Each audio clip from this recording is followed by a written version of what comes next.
Hello dear students, ये जो मार्च 2021 में आपके एसओएल वालों के ओपन बुक एग्जाम हो रहे हैं, तो देखिएगा बहुत सारे स्टूडेंटों की क्वेरीज आ रही थी एसओएल डिपार्टमेंट को कि बच्चे जो हैं अपना पूरा आंसर अपलोड नहीं कर पा रहे हैं पोर्टल पे, ना ही वो ओबीई के पोर्टल पे, एसओएल के पोर्टल पे। तो इसी को ही देखते हुए एसओएल ने एक नोटिस रिलीज करा है, advisory for uploading answer sheet PDF. ये 17 मार्च 2021 का नोटिफिकेशन है, आप जैसा कि देख पा रहे होगे। ठीक है, तो इसमें जो है ईमेल पर आप अपनी आंसर स्क्रिप्ट को सेंड कर सकते हो। क्या है पूरा प्रोसीजर, तो चलिए जानते हैं आज की इस वीडियो में। तो देखिएगा हम इस पीडीएफ को डाउनलोड कर लेते हैं। तो देखिएगा हमने पहले से डाउनलोड करके रख रखी है पीडीएफ, जो हमारी ये वाली पीडीएफ है। ठीक है, यूजी एडवाइजरी। ओके, तो चलिए मैं जो है यहाँ पर आपको बताता हूँ आखिरकार इसका क्या मामला है। तो देखिएगा यहाँ पे लिखा हुआ है, advisory for uploading answer sheet PDF only for under graduate student, school of open learning, university of Delhi. Okay, तो देखिएगा यहाँ पर क्या रखा है कि आपको जो है दो ऑप्शन तो मिले हुए हैं कि नंबर 1 प्रेफरेंस आप डीयू के ओबीई के पोर्टल को देनी है, जिसका नाम है आपका solove.uod.ac.in। ठीक है, आप इस पे लॉगिन करके आप अपना पोर्टल पे अपना वो देते हो। ठीक है, अगर मान लीजिएगा आपका यहाँ पर अपलोड नहीं हो पाता है, तो आप किस पे देते हो, फिर आप देते हो अपने एसओएल के पोर्टल पे। ठीक है, जो है आपका sol.du.ac.in, इस प्रकार का येलो कलर का लिंक आता है आपके समक्ष। ठीक है, और बच्चे इस पे क्लिक कर देते हैं, तब आपका ये आंसर स्क्रिप्ट आप सेंड करते हो। ठीक है, तो लेकिन जो है यहाँ पर अगर मान लीजिएगा ये दोनों ऑप्शन भी काम नहीं कर रहे हैं, और या मैं यूँ कहूँ दोनों ऑप्शन पे आप सेंड नहीं कर पाए अपनी आंसर स्क्रिप्ट को, तो इसके अलावा क्या होगा। तो देखिएगा डीयू के पोर्टल में यहाँ पर कुछ और भी चीज़ें बता रखी हैं, तो चलिए मैं आपको ये बता देता हूँ। तो देखिएगा कह रखा है कि यहाँ पर आप जो है अपने दोनों अपलोडिंग ऑप्शनों को में से मतलब कि नहीं यूज करने हैं, कोई एक करना है, इस बात का ध्यान रखिएगा। ठीक है, और आगे कहते हैं कि अपने सभी आंसर जब आप अपने कर लो तो अपलोड इसमें लिखा हुआ है, do not wait until last minute to upload, कि आप अपने अंत के समय का मतलब कि प्रतीक्षा ना करें, आप जैसे ही अपना आंसर कर रहे हो। देखिएगा मैं आपसे ये भी कहना चाहूँगा कि जैसे ही आपका क्वेश्चन का आंसर हो जाए तुरंत उसे अपलोड करो। ठीक है, तुरंत अपलोड करो, इस बात का ध्यान रखिएगा। ठीक है, अभी पेशेंस रखने के लिए कह रहे हैं कि आप जो है जब मतलब कि कोशिशें करते रहें उसमें अपलोड करने की, लेकिन जो है पेशेंस बनाए रखें। आगे कह रहे हैं कि जब आप डीयू के पोर्टल पे, यानी कि जो डीयू का ओबीई का पोर्टल है एसओएल का, यदि जब आप वहाँ पे अपने रिटर्न आंसर स्क्रिप्ट को सबमिट करते हो, तो वहाँ पे जो है इस प्रकार लिखा हुआ आता है कि आंसर शीट सबमिटेड सक्सेसफुली। ठीक है, तो इस प्रकार का लिखा हुआ आता है, लेकिन यदि आप एसओएल के पोर्टल पे सबमिट करते हो तो वहाँ पे लिखा हुआ आता है सबमिटेड। ठीक है, और तो देखिएगा कह रहा है कि जब जब ये लिखा हुआ है ना आपका answer sheet submitted successfully OBE के पोर्टल पे, और सबमिटेड लिखा हुआ है आपके एसओएल के पोर्टल पे, तो आपको इसका स्क्रीनशॉट रखना है कि आपका रेफरेंस के रूप में भविष्य में कभी काम पड़ जाए। तो देखिएगा अगर आप ओबीई के डीयू के पोर्टल पे, यानी कि एसओएल के डीयू ओबीई के पोर्टल पे अगर आप करते हो अपनी अपलोड आंसर स्क्रिप्ट को, तो इस प्रकार का इंटरफेस आपके समक्ष दिखता है, answer sheet submitted successfully, confirmation mail sent your registered email ID this. ठीक है, तो इस तरह का आता है, और आपके मेल पर जो है एक नोटिफिकेशन भी आ जाता है। लेकिन अगर आप एसओएल के पोर्टल पे आप मतलब कि करते हो अपनी आंसर स्क्रिप्ट को सबमिट, तो आपके समक्ष इस प्रकार का इंटरफेस खुलता है, लिखा हुआ आता है जैसे कि आप question 1 submitted, question 2 submitted, question 3 submitted, question 4 submitted. ठीक है, इसी तरह का ये एसओएल का पोर्टल है, इसका सैंपल है। ठीक है, लेकिन देखिएगा यहाँ पर एक चीज़ और लिख रखी है कि आपको डीयू के एसओएल के ऑफिस में जाने की कोई ज़रूरत नहीं है कंफर्मेशन के लिए कि हमारी अपलोडिंग हो गई है या नहीं हो गई है। ठीक है, तो चलिए अब यहाँ पर है हमारी मेन चीज़, कह रखा है कि यदि किसी कंडीशन में आप जो है अपनी आंसर स्क्रिप्ट को इन दोनों पोर्टल पे जो ऊपर जानकारी दी गई है उसके वहाँ पर अपलोड नहीं कर पा रहे हो, तो आप जो है नीचे यहाँ पर जो अब आपको जानकारी दी जाएगी मतलब ईमेल के माध्यम से, तो अब यहाँ पर आप अपनी आंसर स्क्रिप्ट को सबमिट कर सकते हो। ठीक है, तो कह रखा है कि upload your answer sheet in prescribed PDF format in below mentioned email ID as per the question unique paper code UPC. ठीक है, तो यही कह रहा है कि यूनिक पेपर कोड के अकॉर्डिंग यहाँ पर ईमेल ID दी गई हैं नीचे ठीक है, मैं आपको इस पीडीएफ को नीचे की तरफ जब दिखाऊंगा तो ईमेल आईडी दी गई हैं और उन ईमेल आईडी पर आपको जो है मेल करनी है अपनी आंसर स्क्रिप्ट। ध्यान रखिएगा, अभी वीडियो को काटिए मत, स्किप मत करिएगा। मैं यहाँ पर आपको ये फॉर्मेट बताने वाला हूँ कि किस फॉर्मेट में आपको अपनी आंसर स्क्रिप्ट सबमिट करनी है। ठीक है, इस बात का ध्यान रखिएगा, जो यहाँ पर ये फॉर्मेट दिया गया है उसी फॉर्मेट में आपकी आंसर स्क्रिप्ट एक्सेप्ट की जाएंगी। ठीक है, तो उस फॉर्मेट को मैं यहाँ पर आपको लाइव दिखाऊंगा, इसलिए बने रहिए हमारे साथ। तो देख सकते हो यहाँ पर दे रखा है, यही सारी चीज़ें हैं, इसमें कोई ऐसी खास चीज़ें नहीं है क्योंकि मैं आपको इसमें प्रैक्टिकल ही करके दिखाने वाला हूँ। ठीक है, कह रखा है कि ओनली ये आपको जब संकट आता है मैनेजमेंट मतलब कि डीयू के पोर्टल पे या एसओएल के पोर्टल पे, तभी आपको इसका सहारा लेना है, मतलब कि answer sheet submitted by email. ठीक है, तो यहाँ पर कह रखा है कि ईमेल को आपको जो है सहारा ले सकते हो अगर आपका कहीं भी सबमिट नहीं हो पा रहा है। ठीक है, तो ईमेल के रिगार्डिंग क्या गाइडलाइंस हैं, तो चलिए यहाँ पर कह रहा है ये पहले से कि आप इसे केयरफुली भेजने से पहले पढ़ लीजिए कि यहाँ पर ये क्या क्या कह रहा है। तो कह रहा है देखिएगा कि भेजने से पहले आप अपने ईमेल को, आप अपने पीडीएफ को रीनेम करना होगा, क्योंकि पीडीएफ मान लीजिएगा कैम स्कैनर से बना रहे हो तो पीडीएफ का नाम आ जाता है कैम स्कैनर, जो उसकी कोडिंग होती है वो छप जाती है, 2 3 4 अंक आ जाते हैं बहुत सारे। ठीक है, या किसी भी आप स्कैनर ऐप से बना रहे हो तो उसके माध्यम के जो भी आपकी उसका वो नाम होता है वो ऑटोमेटिक ले लेता है। ठीक है, लेकिन बात क्या कह रहा है कि जब आपको जो है अपने पीडीएफ का जो है रीनेम करना है, रीनेम का मतलब दोबारा से उसका नामकरण करना है, जिसमें आपका फॉर्मेट दे रखा है कि आपको रोल नंबर, ठीक है, और फिर नीचे का स्पेस, ठीक है, और आपका यूपीसी डालना है, यानी कि unique paper code. Unique paper code UPC लिखना नहीं है, रोल नंबर लिखना नहीं है, रोल नंबर आपको संख्या में लिखना है। ठीक है, जिस तरह का एग्जाम्पल के रूप में यहाँ पर दे रखा है, मान लीजिएगा 19 34 50 12 45 4 ये आपका रोल नंबर है, तो आपको डायरेक्ट रोल नंबर का डिजिट लिखना है, ROLL, ये रोल नंबर इस तरह से टाइप नहीं करना है। ठीक है, आपको डायरेक्ट अपने रोल नंबर का डिजिट लिखना है और फिर आपको नीचे का स्पेस देना है। ठीक है, और फिर आपको अपना यूनिक पेपर कोड लगाना है, जो भी आपका यूनिक पेपर कोड है। यूनिक पेपर कोड लिखने के बाद फिर आपको एक नीचे का स्पेस लगा के, ठीक है, फिर आपको Q1 जो भी आपका क्वेश्चन है वो आप वहां पे लिखिए, यानी कि जैसे मान लीजिएगा आपने क्वेश्चन 1 कराया तो Q1 लिखिएगा .pdf, Q2.pdf। अगर मान लीजिएगा आपने तीसरा क्वेश्चन नहीं करा और चौथा कराया तो लिख दीजिएगा Q4.pdf। ठीक है, अगर तीसरा कराया तो Q3.pdf। तो इसी तरह से देख सकते हो आपको जो है हर पेपर में अपने मतलब कि हर आंसर में जितने भी आपके आंसर हैं उसमें आपको सबसे पहले उसका पीडीएफ का रीनेम करना होगा। रीनेम करेंगे कैसे मैं आपको बता देता हूँ। ठीक है, तो चलिए मैं आपको देखिएगा, रीनेम बताने से पहले मैं यहाँ पर सारी चीज़ें जान लेनी चाहिए, रीनेम का मैं आपको बाद में बता दूंगा। तो कह रखा है कि नीचे मतलब कि जो हमारी ईमेल आईडी है आपके कोर्स के अकॉर्डिंग, सब्जेक्ट नेम के अकॉर्डिंग आपका यूनिक पेपर के साथ जो है दी गई, आप केयरफुली जो है अपनी ईमेल को सेंड करिए। पर ध्यान रखिएगा दोस्तों, ईमेल पे सेंड करने का मतलब ये है कि आपका जो है हो तो जाएगा, कोई दिक्कत वाली बात नहीं है, लेकिन आपको सावधानी पूर्वक अपलोड करनी पड़ेगी ईमेल पर। ठीक है, और क्या है प्रोसीजर तो देखिएगा मैं आपको बताता हूँ कि यहाँ पे लिखा हुआ है कि अब देखिएगा नीचे की तरफ कि आपको जो है जो ईमेल का सब्जेक्ट होता है, ठीक है, कोई भी आप एप्लीकेशन लिखते हो तो उसका भी एक सब्जेक्ट लिखना होता है। तो इसी तरह से ईमेल का जो सब्जेक्ट है, तो ईमेल के सब्जेक्ट में आपको रोल नंबर मेंशन करना है। ठीक है, रोल नंबर आपको मेंशन करना है। और कह रहा है कि please do not send email if you have already submitted the PDF on DU SOL portal. कह रहा है कि आपने अगर एसओएल के या DU के पोर्टल पे पहले से ही अपनी पीडीएफ सबमिट कर दी है आंसर स्क्रिप्ट, तो आपको ईमेल पे सबमिट नहीं करनी है, वरना एक्सेप्ट नहीं की जाएंगी। ठीक है, कहीं से भी एक्सेप्ट नहीं की जाएंगे। तो यूपीसी मतलब कि यूनिक पेपर कोड के अकॉर्डिंग ये ईमेल आईडी दी गई हैं। दोस्तों इस बात का ध्यान रखिएगा कि अब जब आप इन ईमेल आईडी को देखोगे तो मैं आपको चलिए जूम करके दिखाता हूं जो इस तरह से। ठीक है, तो इन ईमेल आईडियों में तो हमें ये देखने के लिए मिलेगा, मान लीजिएगा BA ऑनर्स इंग्लिश में भी EBS पढ़ाई जाती है और BA प्रोग्राम में भी BA प्रोग्राम में भी EBS पढ़ाई जाती है, लेकिन ईमेल आईडी अलग अलग हैं। यानी कि BA ऑनर्स जो इंग्लिश स्टूडेंट कर रहे हैं वो जो EBS पढ़ रहे हैं उनकी ईमेल आईडी अलग है, मतलब कि आंसर स्क्रिप्ट सेंड करने की।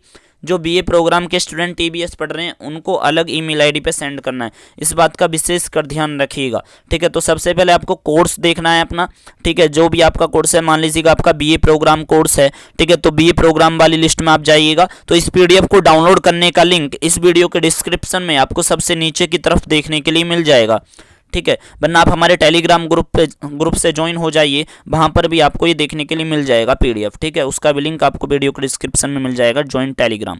तो देखिएगा यहाँ पर जो है बीए प्रोग्राम हमारा आ चुका है, और मान के चलिए हमारे पास बीए प्रोग्राम में पॉलिटिकल साइंस है, ठीक है। तो हम यहाँ पर देखेंगे पॉलिटिकल साइंस जो हमारा थर्ड सेमेस्टर में है। आपको पहले तो ये पता होना चाहिए कि थर्ड सेमेस्टर में जो आपका पॉलिटिकल साइंस है उसका पेपर का नाम क्या है और यूनिक पेपर कोड क्या है, ठीक है। पेपर का नाम ज़्यादातर बच्चों को पता होता है यूनिक पेपर कोड के मुकाबले।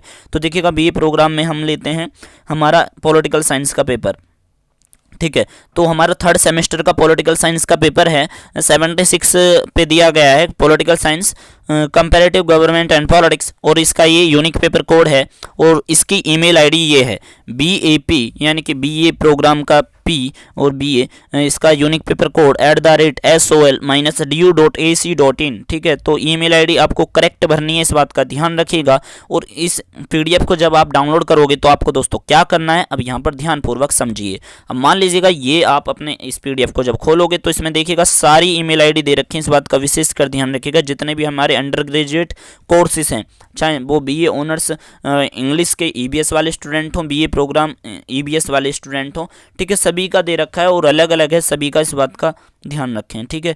और हमारे यहाँ पर BCom के स्टूडेंट भी हैं, ठीक है, BCom ऑनर्स के भी, और ये हमारे 149 ईमेल आईडी हैं, ठीक है, 149 ईमेल आईडी हैं। तो चलिए मैं जो हूँ यहाँ पर आपको बीए प्रोग्राम के स्टूडेंट का मतलब कि ट्रायल करके दिखाता हूँ। स्टूडेंट का ट्रायल फाइनल नहीं करेंगे, मतलब कि आपको दिखाते हैं कि आपको कैसे करना है। तो सबसे पहले तो आपको क्या करना है कि हम जो है बीए प्रोग्राम के सेक्शन पे जाते हैं और अपनी ईमेल को कॉपी कर लेते हैं, ठीक है। तो आप देखते रहिए बड़े अंत तक। तो देखिएगा जैसे हमारी ये ईमेल है, ठीक है, तो हम इसे कॉपी करते हैं। देखिएगा कॉपी करने से ये है कि आपकी ईमेल गलत नहीं होने की। अगर आप टाइप करोगे तो हो सकता है पीडीएफ को पहले डाउनलोड कर लेना, पीडीएफ को जब डाउनलोड करोगे तो कॉपी कर लेना। पीडीएफ को यहाँ से देखिएगा मैंने कॉपी कर लिया। जैसे मैंने इसे कॉपी कर ली, अब आपको ईमेल के सेक्शन पे जाना है। मान लीजिएगा ये आपकी ईमेल आईडी का सेक्शन है, ठीक है। इसी तरह की तो आपका ईमेल आईडी का पोर्शन दिखता है, तो आपको कंपोज वाले बटन पे क्लिक करना है। जो भी आपका अगर दूसरा ईमेल का ऐप चला रहे हो तो उसमें कुछ और प्रकार का इंटरफेस खुल सकता है। अब जहाँ से आप भेज रहे हो वो ईमेल आईडी सबसे ऊपर आ जाती है फ्रॉम, ठीक है। ध्यान रखिएगा उसी ईमेल आईडी से ईमेल के माध्यम से आंसर स्क्रिप्ट सेंड करना जो आपकी एसओएल में रजिस्टर्ड है, ठीक है। मैं दोबारा रिपीट कर रहा हूँ, जो ईमेल आईडी आपके एसओएल में रजिस्टर्ड है उसी ईमेल पे आपको उसी ईमेल से सेंड करना है। अगर दूसरी ईमेल से सेंड करोगे तो कन्फर्मेशन पहली बात तो लेट आती है ईमेल की, ठीक है। मैं आपको दिखा भी दूंगा अगर कहोगे तो। आप ईमेल की जो कन्फर्मेशन है दोस्तों काफ़ी लेट आती है, यानी कि 1-1.5 महीने बाद आती है। ये मैं आपको जैसे रियली बता रहा हूँ, ऐसा ना सोचें कि मैं इसमें कोई आपसे वैसे बताऊंगा। तो देखिएगा यहाँ पर जो है हमने जो कॉपी करी थी उसको हमने पेस्ट कर देते हैं। तो देखिएगा हमने पेस्ट कर ली है, यानी कि टू का मतलब कि हम इनको मेल करना चाह रहे हैं। उसके बाद जो है हम इसका देखिएगा ये ऑर्डर दे देंगे, तो यहाँ पर ये मतलब कि बंद हो जाएगी ये वाली ईमेल, ठीक है। तो हमारी ये ईमेल हमने बॉक्स में बंद कर दी। अब देखिएगा मैंने आपको बताया था कि सब्जेक्ट में आपको क्या भरना है, तो सब्जेक्ट में आपको रोल नंबर भरना है, ठीक है, रोल नंबर। तो आपको सब्जेक्ट में क्या भरना है, अपना रोल नंबर भरना है। तो मान लीजिएगा मैं आपको यहाँ पर रोल नंबर भर के दिखाता हूँ। जैसे मान लीजिएगा हमारा रोल नंबर ये है, ठीक है, या आपका कुछ भी हो सकता है, ठीक है। आप अपने रोल नंबर को इस तरह से मेंशन कर सकते हो, ROLLNO, मतलब कि ये भी लिखने की ज़रूरत नहीं है, आप डायरेक्ट इसको भी लिख सकते हो, ठीक है। ऐसा कोई भी इशू नहीं है यार, लेकिन जितनी गाइडलाइंस में चीज़ें दी गई हैं उतनी ही चीज़ें करिए, इसलिए मैं आपको लाइव दिखा रहा हूँ यहाँ पर, ठीक है। आपको कंपोज ईमेल में अब आपको क्या करना है, कुछ नहीं करना है इसमें। अब आपको देखिएगा मैंने आपको बताया था कि आपने सब्जेक्ट में अपना रोल नंबर लिख लिया, उसके बाद जो है आपको ईमेल के सेक्शन में जब आप जाओगे तो कंपोज ईमेल के ऑप्शन पे जाके आपको पीडीएफ अटैच करनी है, ठीक है। जब आप पीडीएफ अटैच करोगे तो उससे पहले आपको क्या करना है, जो आपके पीडीएफ के नाम हैं वो आपको चेंज करने पड़ेंगे। तो पीडीएफ के नाम वो कैसे चेंज होंगे, तो चलिए मैं आपको बताता हूँ, ठीक है। मान लीजिएगा कि मैं पीडीएफ का नाम जो है, अब आप देख सकते हो मैंने पीडीएफ का नाम पहले से भी बना के रख रखा है कि हमारा यूनिक पेपर कोड और हमारा रोल नंबर, ठीक है, और Q3 या Q2 इस तरह से। चलिए अब मैं अपने क्वेश्चन चौथे का आपको मतलब कि जो हमारा पीडीएफ है उसको आपको रीनेम करके दिखाता हूं। तो देखिएगा रीनेम के ऑप्शन पे हम क्लिक करेंगे और जितना भी है इसे हम फालतू के टेक्स्ट को काट देंगे, .pdf से पहले का सब कुछ, ठीक है। और जो हमारा वो है हमारा एग्जामिनेशन रोल नंबर और हमारा यूनिक पेपर कोड वो हम यहाँ पर रख देंगे। ठीक है, तो हमने इसे लिख दिया और हमने जो है इसे अब देखिएगा हमने यूनिक अपना examination roll number unique paper code लिखा है और एक छोटा सा मतलब कि नीचे की तरफ का स्पेस लगाएंगे। नीचे का स्पेस लिख के हमें हमारा ये क्वेश्चन 4 है तो क्यों 4 हम टाइप करेंगे, क्यों 4.pdf। ठीक है, इसे डन कर देंगे और ये हमारा क्वेश्चन नंबर 4 का भी पीडीएफ का नाम रीनेम मैंने करके दिखा दिया है। तो इसी तरह से आपको पीडीएफ का रीनेम करना है। तो चलिए हम आपको ईमेल वाले सेक्शन पे लेकर चलते हैं। ठीक है, ईमेल के सेक्शन पे जैसे ही आप आओगे तो आपके समक्ष जो है यहाँ पर ऊपर की तरफ एक ये जो है पिन का ऑप्शन दिखाई देता है सेंड से पहले। ठीक है, तो यहाँ पर जैसे आप क्लिक करोगे तो आपके सामने जो है एक अटैच फाइल का ऑप्शन देखने के लिए मिलेगा। अटैच फाइल के ऑप्शन पे जैसे ही आप क्लिक करोगे तो आपके सामने डाउनलोड का ऑप्शन खुल जाएगा या आपके फाइल में फ़ोन का जो भी सिस्टम है, ठीक है, तो वो खुलेगा। लेकिन जो है हम जो हैं डाउनलोड के ऑप्शन से ही हमें अपनी पीडीएफ निकालनी है। तो चलिए मैं आपको दिखा देता हूँ। लेकिन अगर डाउनलोड के ऑप्शन पे जहाँ पे 3 बिंदु आती हैं अगर उस पर क्लिक करोगे तो रिसेंटली में अगर आपने पीडीएफ बना के रख रखी हैं तो रिसेंट वाले सेक्शन पे चले जाना। लेकिन मेरे डाउनलोड वाले ऑप्शन पे ही मेरी सारी पीडीएफ हैं तो हम डाउनलोड वाले ऑप्शन पे आपको क्लिक करके साइड मतलब कि सिलेक्ट करके दिखाते हैं। तो उसके बाद जो है अब मान लीजिएगा कि हमारा क्वेश्चन नंबर 1 कौन सा है। हमारा क्वेश्चन नंबर 1 है ये। ठीक है, हमने क्वेश्चन नंबर 1 अपना सिलेक्ट कर लिया। उसके बाद जो है आपको क्वेश्चन 2 अपना सिलेक्ट करना है। ठीक है, तो चलिए हम आपको दूसरा क्वेश्चन अपना सिलेक्ट करके दिखाते हैं। एक बार में एक ही पीडीएफ एक्सेप्ट कर रहा है ये, तो अटैच फाइल पे आपको दोबारा क्लिक करना है। ठीक है, अटैच फाइल पे जैसे ही आप क्लिक करोगे अब क्वेश्चन नंबर 2 आपको सिलेक्ट करना है। ठीक है, तो हमारा ये क्वेश्चन नंबर 2 मतलब कि जितने आपने मान लीजिएगा क्वेश्चन नंबर 2 नहीं करा, तीसरा करा है तो तीसरे को सिलेक्ट करिए, लेकिन एक सीरियल वाइज आपको कर लेना। ठीक है, तो हमारा जो है क्वेश्चन नंबर 1 के बाद 2 आ चुका है जैसा कि आप देख सकते हो। ठीक है, उसके बाद हम तीसरा ले लेते हैं अपना, तो आपको भी इसी तरह से कर लेना है। ठीक है, तो मैं जल्दी जल्दी आपको करके दिखा देता हूँ बस अब। तो ये हमारा क्वेश्चन नंबर 3, उसके बाद हम 4 लेते हैं अपना अटैच फाइल पे जाके। ठीक है दोस्तों, ये जो है प्रोसेस मैं आपको इसलिए बता रहा हूँ क्योंकि बहुत सारे स्टूडेंटों को यार मेल भी नहीं करनी आती है और उसका एक फॉर्मेट है, तो उस फॉर्मेट में आपको करना है, इसलिए मैं यहाँ पर आपको दिखा रहा हूँ। ठीक है, तो क्वेश्चन नंबर 4 हमारा ये रहा। ठीक है, तो आप देख सकते हो हमारे 4 हमने आंसर करे हैं उस क्वेश्चन के। ठीक है, अब देखिएगा क्वेश्चन में हमारे जो हैं 8 क्वेश्चन, हमारे 6 क्वेश्चन थे, 6 में से कुछ 4 करने थे तो हमने 4 जो हैं वो कर लिए। अब देखिएगा दोस्तों इस यहाँ पर इस चीज़ का ध्यान रखिएगा कि आप सोच रहे होगे कि सब्जेक्ट में जो हमारा रोल नंबर है वो हमने अलग टाइप कर रखा है और हमारे पीडीएफ में जो रोल नंबर है वो अलग टाइप कर रखा है। तो इस बात का आपको विशेष कर ध्यान रखना है कि आपको सही डिटेल अपनी फिल करनी है। तो हम अपना सही वाला रोल नंबर यहाँ पर फिल कर लेते हैं। ठीक है, तो जो हमारा पीडीएफ में वो हमारा इसमें होना चाहिए। और इस बात का ध्यान रखिएगा कि आपने ईमेल आईडी जो आपने सिलेक्ट करी है पीडीएफ में से जो कॉपी करी है वो ईमेल आईडी एकदम करेक्ट होनी चाहिए। ठीक है, करेक्ट होनी बहुत ज़्यादा ज़रूरी है। ठीक है, उसमें आपका कोर्स का नाम और यूनिक पेपर कोड मेंशन है शॉर्ट फॉर्म में। ठीक है, ईमेल आईडी के अंदर ही। ठीक है, तो हमने जो है अपना रोल नंबर भी अपना सही अपना भर लिया है अब।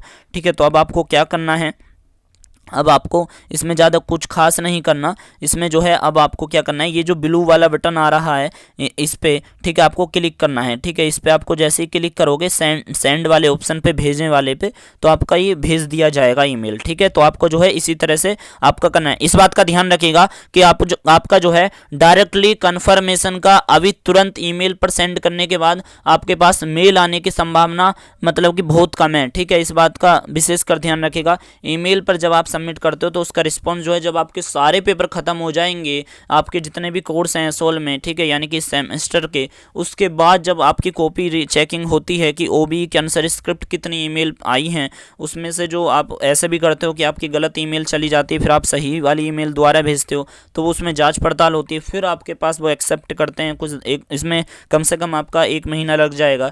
ठीक है, और रिजल्ट भी आपका मतलब कि देरी में आने की संभावनाएं बढ़ जाती हैं। ठीक है, तो यही था ईमेल पर आपको आंसर स्क्रिप्ट अपलोड करने का प्रोसेस। और मैं आपको एक ट्रिक्स बता दूं दोस्तों आंसर स्क्रिप्ट जल्दी अपलोड करने की। मैंने आपको वैसे तो जल्दी ही पहले ही बता दिया था कि आपको आंसर स्क्रिप्ट जो है कैसे जल्दी अपलोड कर सकते हो। ठीक है, यानी कि समय पे अपने ओबी के पोर्टल पे, जो ज़्यादा वैल्यूएबल भी है और आपका सुविधाजनक भी।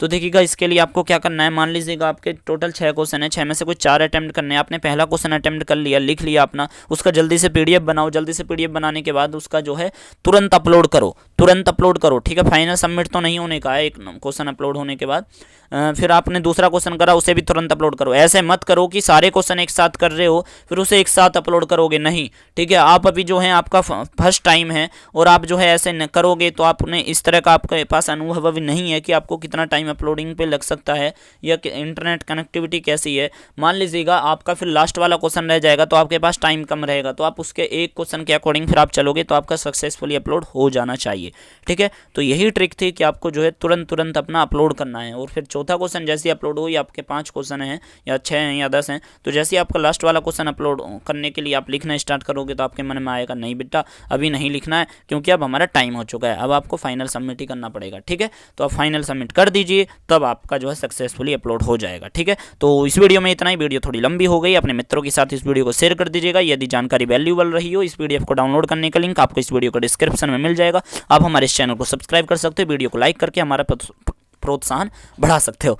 Thank you so much.